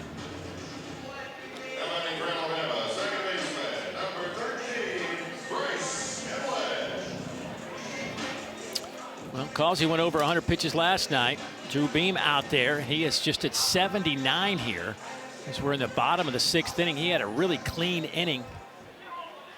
Last inning went 1-2-3 with a couple of strikeouts. This one is slapped just foul. Wow. Well, Eblin's not arguing it, so it must have just sliced before the base. Did you mention that it's the Gators and the Auburn Tigers tomorrow? I did not. Yeah, that's who it is. I just checked that out. Yeah, Florida beat Aggies in what looked, actually both games looked like they were fantastic games. I didn't see any of them. Because it's the opening weekend of baseball season. That's right. I'm too dialed in. Right. My real job. I know you're a hooper at heart, though. That's my wannabe job. 0-2 now on Eblin.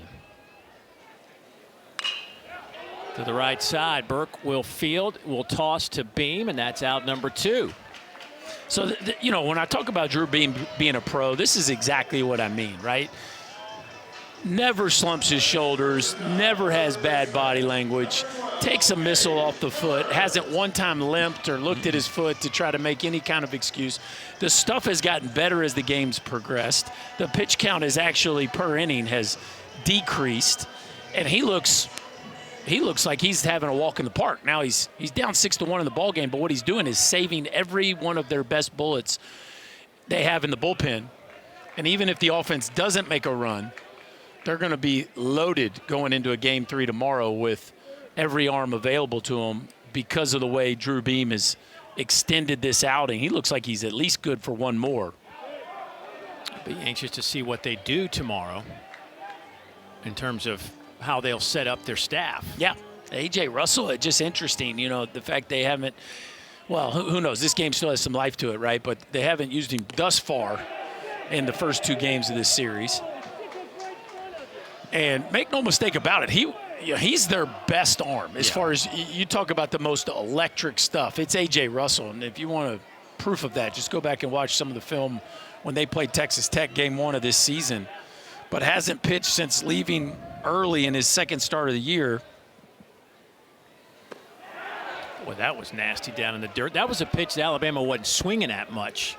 Yeah, a little cut fastball there down in the zone. This is one of those pitches that has one of his higher whiff rates, 40% on that cutter. You see that cutter just darting down and away from the barrel of Gage Miller. And there's the curveball there. See, a little more top to bottom on that curveball than last year. It had a little more east to west to it.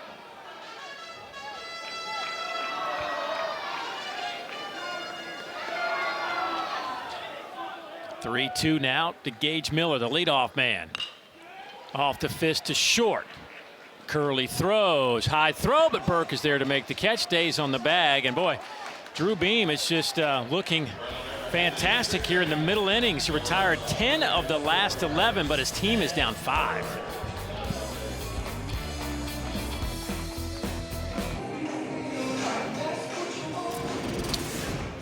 You're watching SEC Baseball opening weekend.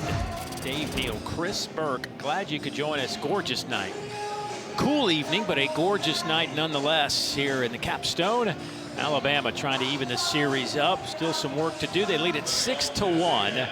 Greg Ferrone got the start, pitched fantastic, has turned the baseball over to Tyler Fay, the redshirt freshman, and combined they have retired 8 of the last 9 Tennessee hitters. A couple of strikeouts in that sequence. And he'll start things off with Dalton Bargo.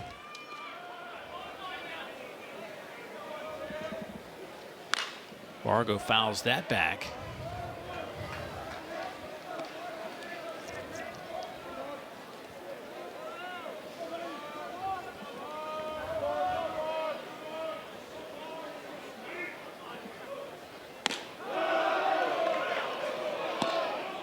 Bargo, the sophomore, transferred in from Missouri. He's out of Nebraska.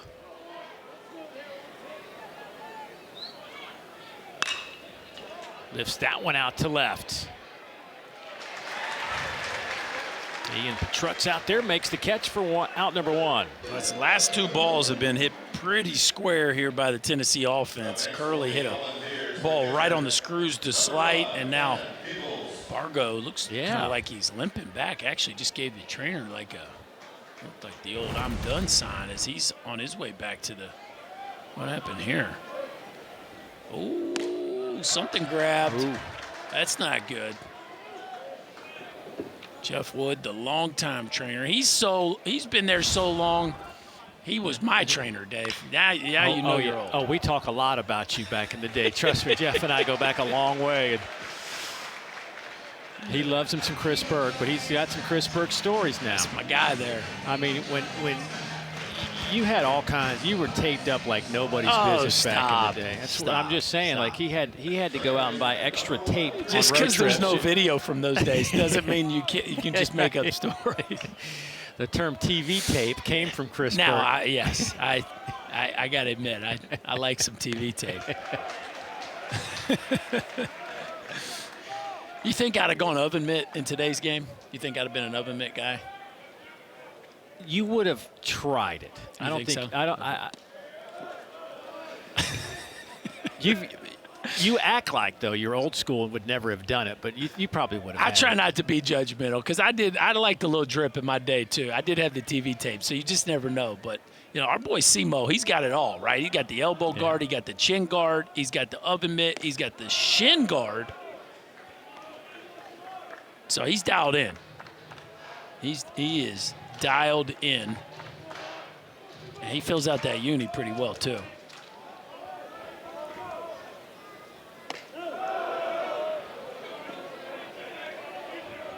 I've always said this, I watch a lot of high school baseball. Yeah. and guys come up to the plate with all the gear. And I've always said this, whatever you come to the plate with and you get a base hit or you get on base, you got to stay with it. Well, he's going to stay with this all the way around the base pass. He can wear all the gear he wants after mashing that one up against the scoreboard.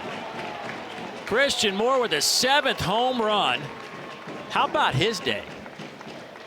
Just the old 4-4 double and a homer. Golly. He went 0 for 5 last night. It's a crazy game. He is feeling it right now, and Christian Moore has been doing that at a very high level for 3 years. But again, the solo homer won't get you beat if you're Bama. That was just something spinning that leaked back over the inner third of the plate, and that was a tape measure ball over the scoreboard. And folks, that is not a small scoreboard to left center field.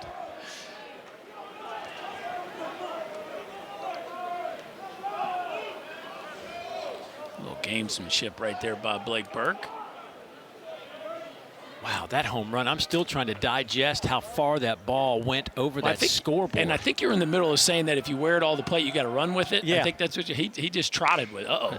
Right, he says, all right, Dave, this is what you want. This is what I'm going to do. I'll wear it. Yeah, you know, you almost need like a grocery cart to unpack all that stuff. You look how big that scoreboard is there to left center field. Christian Moore ball was giggling as it went over the top of that scoreboard.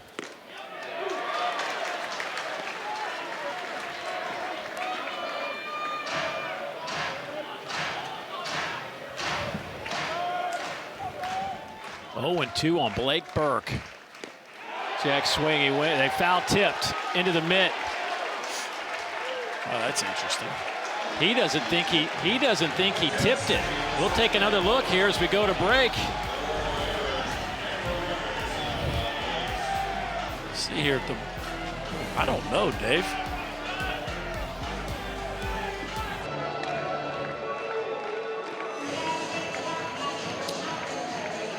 Alabama leading Tennessee 6-2. A couple of solo shots for Tennessee at the plate, but it's getting late now. Christian Moore having a fantastic night. 4 out of 4 as Tennessee making some changes as they move Hunter Inslee out into center field now. And Kavaris Tears will move to right. That means Darton Bargo is in that Tennessee dugout. And here is T.J. McCants, lifts a high fly ball out to left. Dylan Dreiling makes the catch, 1 down. Only 6 more outs. I say only, it's Tennessee offense very capable of making up a 4-run deficit in a hurry. But still, you're running out of outs. Yeah, you're running out of outs, and you just got to give the Bama pitching staff a ton of credit. They have limited the free passes, and that was a big storyline last night with 8 walks. That's just not going to work because this team's going to hit a 2, 3, 4 homers a game. I mean, that's Tennessee's second in the country in homers for a reason. But tonight, both of the homers have been of the solo variety, and that just won't get you beat. So Ferrone's ability to limit damage by just the 1 solo homer, and then of course Faye's come in and done a nice job, just the 1 solo homer himself. And even though Tennessee's had some opportunities, they just haven't been able to come up with that multi-RBI base hit. Off the fist, Curley over to Burke. Long stretch, gets the out, 2 down. Boy, Drew Beam has just been, I mean, the last 3 innings, I don't know what the difference is. No, first of all, we've seen some more swing and miss, right? Yeah. So he's been able to put guys away with 2 strikes. And so I think it's been pretty noticeable. The stuff has gotten sharper. That's 9 in a row, by the way. Yeah, I mean, it just looks like a kind of a walk in the park right now, how easy he's making it look. 1 pitch fly ball. It's sending Dreiling all the way to the warning track, and he'll make the catch. And that will do it as Slight is retired. Drew Beam still down 4.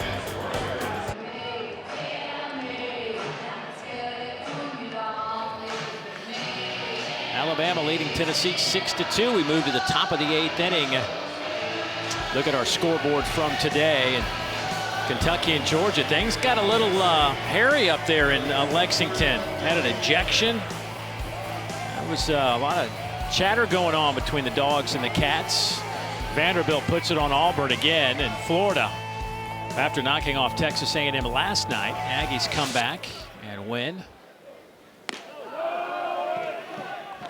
Ball flying out of the park around the league. Dave, Yeah, you sent me an unbelievable note today about the number of home runs being hit. That's almost scary to think about. Yeah, the SEC teams to this point in the season are averaging basically 1.7 home runs per team per game.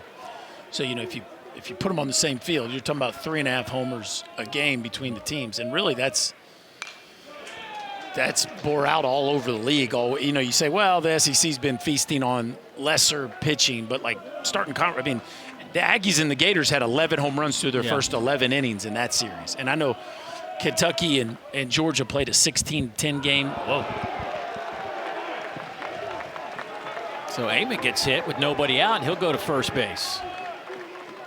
Vandy's put up 24 runs. Ole Miss and South Carolina were hitting the ball all over the park today. As this one from Fay, just two-seamer that right in the left shoulder of Billy Amick. But what was the average number of home runs in the Gorilla Ball era? Yeah, it's basically 1.1 a game. And we're at what now? Now, that was a national number. Yeah. Just the Southeastern Conference to this part of the season is 1.67. So, like, way above the height of the home runs ever. And, you know, it's just – I think the baseball is moving at the flattened seams and is allowing not only the ball to be thrown harder, but it's certainly being allowed to carry farther from a hitting perspective. Jason Jackson, the pitching coach, out to talk to his redshirt freshman. And by the way, speaking of Coach Jackson out there, tip of the cap to him in a couple of ways. A, he took over this program last year when Brad Bohannon was relieved of his duties for those gambling, the gambling situation, if you want to call it that. And he kept the pieces together and made a heck of a run through the postseason. And when they made the coaching change and brought in Rob Vaughn, there was a lot of people wondering what was going to happen to Coach Jackson. Some people felt, he should have had an opportunity for that head coaching job. But he likes Rob Vaughn. Rob Vaughn likes him, and they decided to stay together. And he's one of the reasons that they were able to keep the recruiting class together. And just a heck of a baseball coach, and Alabama glad and lucky to have him on their staff. And a change on the mound. Alton Davis, the second, the left-hander, making his way to the diamond.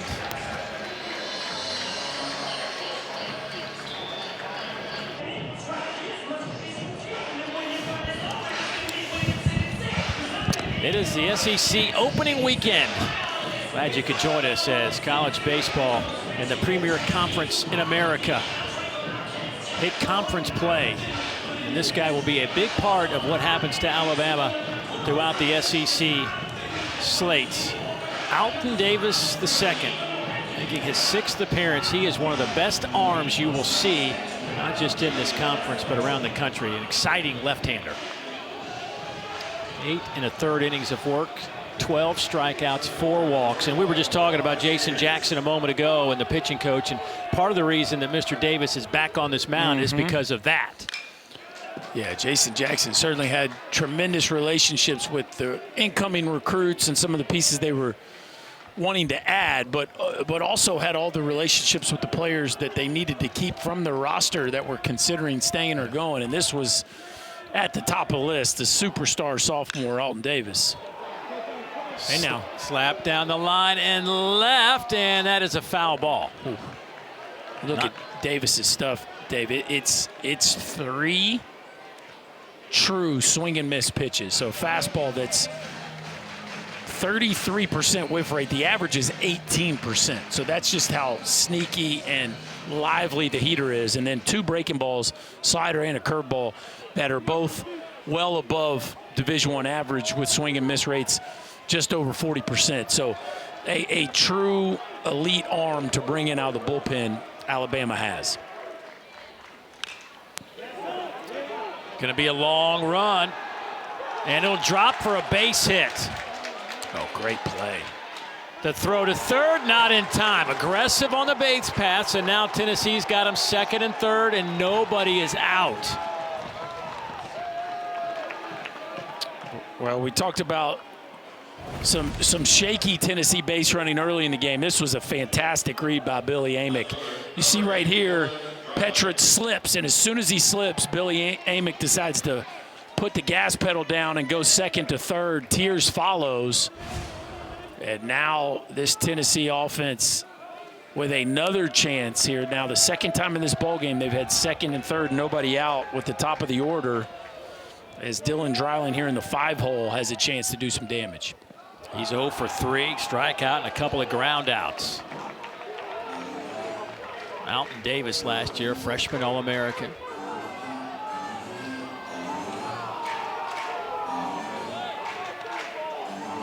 Pitched in 25 games. Had 8 saves. He, coming out of high school at Hueytown High in Birmingham, was the top-ranked left-hander. Coming out of the state of Alabama.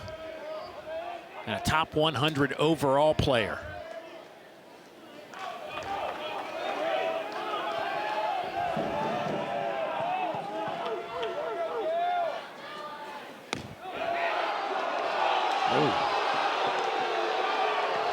Well, the crowd thought that was a strike. Yeah, and it looked like Alex Ransom had backed up like he was going to a strike call, and then maybe reconsidered an arm side fastball that doesn't go Davis's way. There is a strike, now 2-2 at 95 miles an hour. Now that's nasty right there. Left on left. If you can put that ball on the outside edge at the bottom of the zone, there is not much Dreiling can do with that pitch. Dreiling hit a home run last night. Ground ball out to short. That's going to get a run home. They're going to go to third, and they get the out. Justin LeBron never flinched, but another base running mishap by the Volunteers. You know, as much as that one stings to make the first out at third, the first one, Christian Moore, I thought it was all on the base runner. This one, I got to give LeBron the credit. This looks like that's getting through. Not only does it not get through, but then LeBron, a snap throw perfectly on the base to retire Tears. And that is one heck of a play by a freshman shortstop. You talk to this Alabama coaching staff, they rave about the tangibles, but it's really the baseball IQ that has them so excited. And that is Exhibit A right there. Just a fantastic play by a young shortstop. Again, it's crazy. I mean, Justin LeBron telling me before the game tonight that he wasn't really recruited by anybody. He was going to Rice into the last minute in December of last year. Is when he changed his mind and said because Alabama was interested, he didn't have many other options. No, it's hard to look at a body like that and having the start he's having offensively too, and think that, and he's in South Florida. Yeah. Like, how is everybody in the country not on the? That's a kid you could see easily being a first-round pick as a junior, especially as that body continues to fill out. But boy, he really is showing you a lot defensively tonight. What big hack by Villeneuve. This is what he did earlier tonight, the first run on the board for Tennessee. And we talk about the depth in this Tennessee lineup, and Amick and Dreiling and Tears and Burke and Moore, but don't forget about Mr. Villeneuve sitting down there in the bottom third of this order. He can put a charge into the baseball. A couple of years ago, Tennessee set a school record for home runs by a Tennessee team, and well, this club is on pace to break that. Well, and it just shows you too, we talked about the home run explosion in the game of college baseball. When that team was doing that, it was so far and ahead of everybody else that that's all we were talking about. Right. Now they're not even first in the country. They're second. They're second, that's right. Not even first in their league. Called strike 3. Villeneuve thought it was outside.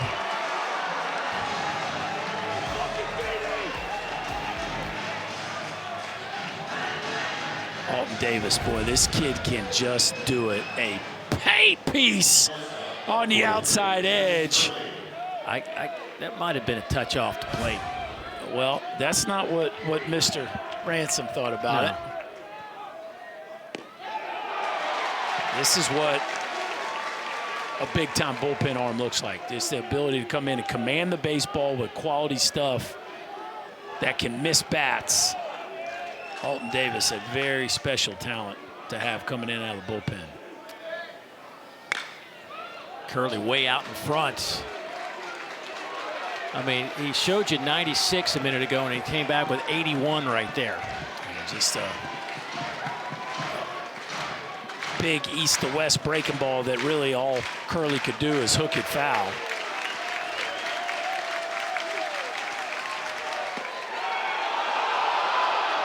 Angle on that fastball too. It's just, he is throwing that thing straight downhill. This isn't that modern high ride fastball. This thing is over the top with down angle, and boy, Cassetti does a nice job of handling a tough pitch right there. Down in the dirt. 2-2 now.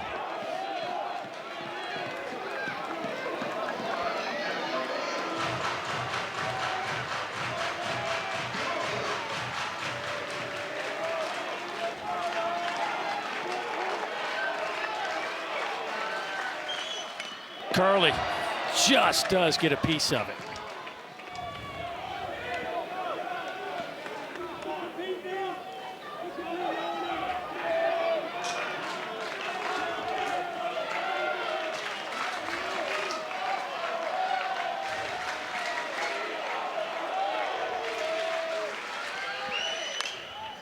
Fouled straight back.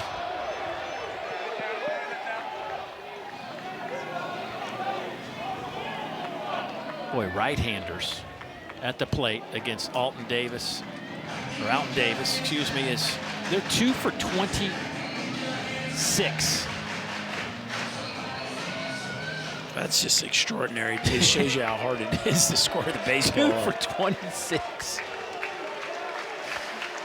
Tennessee would love to make it 3 for 27. Lifted high in the air. McCants on the run, and he'll make the catch. Davis comes in and does his job. 6-3 Alabama.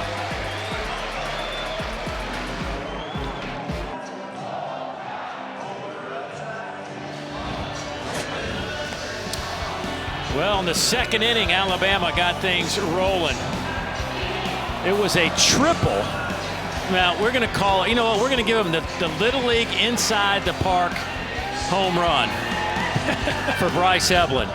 There were a couple of miscues defensively that allowed him to touch them all. And then Justin LeBron with a 2-run single back in the third inning.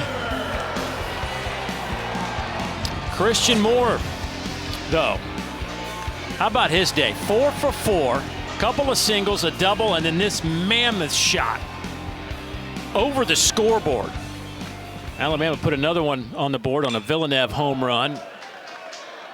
That happened back in the third inning and just picked up one a moment ago, but a 6-3 tally as Alabama's trying to hold on here. 3 outs away from evening up this series. We'll have the game tomorrow for you right here on the SEC Network at 2 o'clock Eastern Time, 1 local. And we'll see how this thing plays out. Now coming up in the 9th for Tennessee, probably going to be Hunter Inslee hitting 8th, then Cannon Peoples, and then the top of the order with Moore and Blake. And boy, if they could get a couple of guys on with Burke and Amick and Tears. Yeah, it was a even though they just got one in the last frame, they were able to. Ground ball out to second base as Moore makes the play. They were able to send enough guys up there to make it interesting headed to the 9th as we take a look at the league headlines. Ole Miss, how about it? Only 6 conference wins last year. And Andrew Fisher, 3 homers, 5 ribbies. They've already clinched the series to get it started. LSU gets back even with Mississippi State. 7 runs. Have I told you there's a lot of home runs? 7 runs off homers. And the Aggies even it up with the Gators. Popped up off the fists of Gassetti, and Burke is there to make the catch. 2 down. Drew Beam going to throw 8 innings in this ball game? Well, he's 7 2/3 into it. I mean, 99 pitches, and the last 3 innings, he has been unhittable. Yeah, it just speaks to the kind of kid he is, and Tony said it. He's such a good kid that he's actually earned the right to do a lot more, as Tony said, than he actually takes advantage of. Only he would know exactly what that means, but boy, the stuff has been so much better, I'd say, the last 50 pitches than it was the first 50 pitches. Just been really impressive to watch him find another gear in this ball game. 11 of the last 12 batters, he started them off with a strike. That one is just off the plate. He is retired. What is this? 1, 2, 3, 4, 5, 6, 7, 8, 9, 10, 11, 12 in a row. Yeah, and let's not forget there was a couple runs there, especially in the second inning, that the defense probably could have changed what happened there. Oh boy, this ball is smashed out to center field, but it's going to stay in the heavy air here at night. And Tuscaloosa keeps it in the ballpark. But Drew Beam goes 8 innings. This team needs a big rally as we head to the 9th.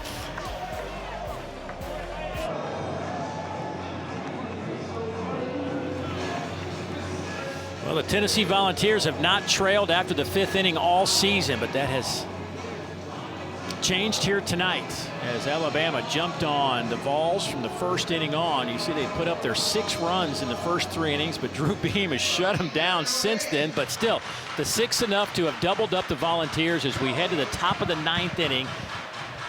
Tomorrow we'll be right back here, 2 o'clock Eastern time for Game 3. They're going to give us another crack at it? We got a call back in the 7th and said that we need a little more work. Okay. And they're going to try to get us that work tomorrow. I'm looking forward to it. This is my 2nd game. I'm locked in. This your 1st game of the year? First game of the year. Yeah. I could tell there was Thank you. that there were some things that we need to work on. We'll talk about it post game, right? The fact that you don't remember that I worked the Super Regional with you last year is where we're going to start. I thought that was the highlight of the show. Yeah. You thought I was in Hattiesburg. And I was with you in Gainesville. Sweet. Very memorable. Yeah. Here is Hunter Inslee, who came in to play some center field. Replaced Dalton Bargo.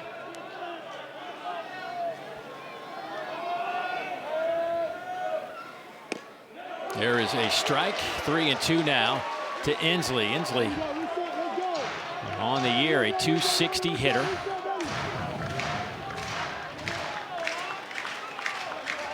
"13 hits, 13 strikeouts. A couple of home runs to his credit. Smashed right to the third baseman, Gage Miller. It was so hot, nobody wanted to handle it over there after he made the catch. And that's the second rocket, 1 to first to Hodo, and now 1 to third at Gage Miller. I'll tell you, that gets over his head. That ball might be a double the way Inslee runs and the way Petrutz is out there in deep left field, but nevertheless, a quick out. And Alton Davis now 2 outs away from securing Bama's first conference win. And he starts Peebles off with a strike. This is the bat Tennessee needs to get going. Cannon Peebles had a monster year last year for NC State. To third, Miller knocks it down. Long throw, not in time.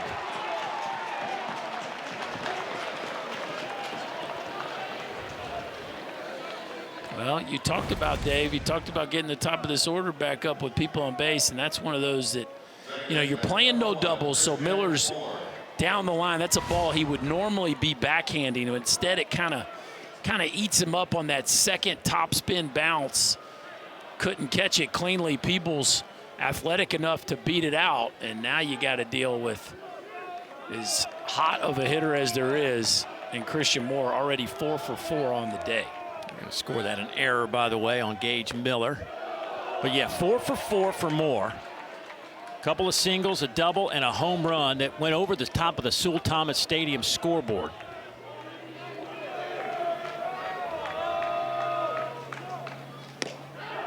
That one's off the plates, 2-0.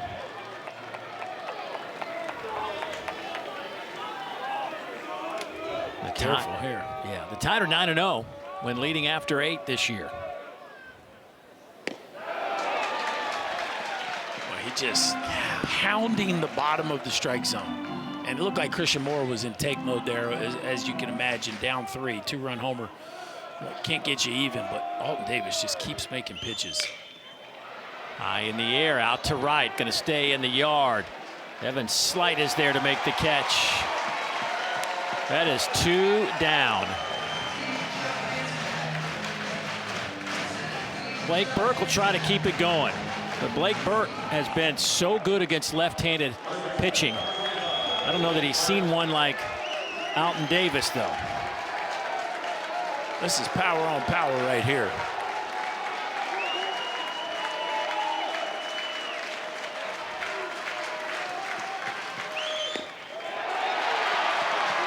Boy, Burke is frustrated at a couple of pitches tonight he has seen. That's tough to fall behind Davis 0-1. See if he goes that breaking ball right here. 94-mile-an-hour heater off the plate, 1-1. I mean, his ability to get the fastball right to the bottom of the knees over and over again is impressive. That one off the edge.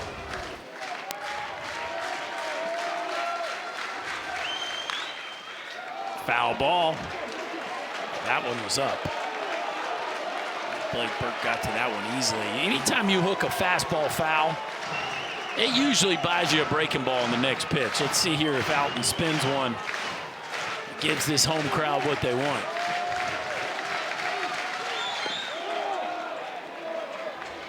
There you go. But see, I feel like that's a pitch Blake Burke would have chased last year. When he was pressing and it looked like he was really spinning off everything, and you could see just how easily he took that pitch. Just did get a piece of it. It's a weird feeling as a pitcher when the hitter is early on your fastball but taking your breaking ball. But I think it just shows how dialed in Blake Burke is right now with his pitch recognition. Burke is 1 for 4. He has 7 home runs on the year. Had a home run last night. High chopper. Nobody there. And they're going to have first and second. And here comes the tying run.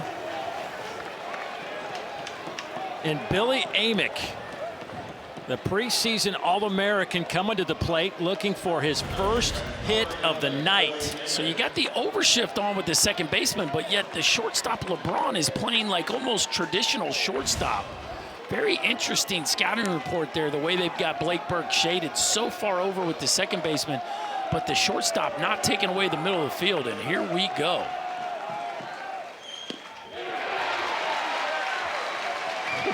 That was right down the middle to Amick, and for whatever reason, he was not ready to pull the trigger. What a first pitch missed opportunity that was. 93 miles an hour on that pitch. 92 on that one, up and away.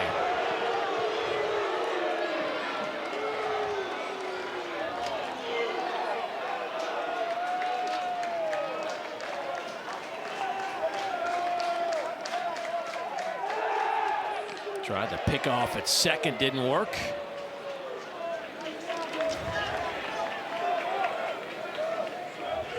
Amick comes in with 9 home runs. Came into the weekend tied for second in the conference in home runs. Popped him up. LeBron, the shortstop, makes the catch. Davis will get the save. Ferrone the win. And Alabama has evened up this series, and it's their first conference win under the direction of Rob Vaughn. It's a big win. Rob Vaughn said he wanted to find out a little bit about his club, right? Can they take a punch? Can they respond in kind? And I think you got to give the skipper a lot of credit. Did not change a thing about the lineup or the batting order. Said he trusted his guys, liked his team, and boy, did they respond here with a huge Game 2 victory to even up this series.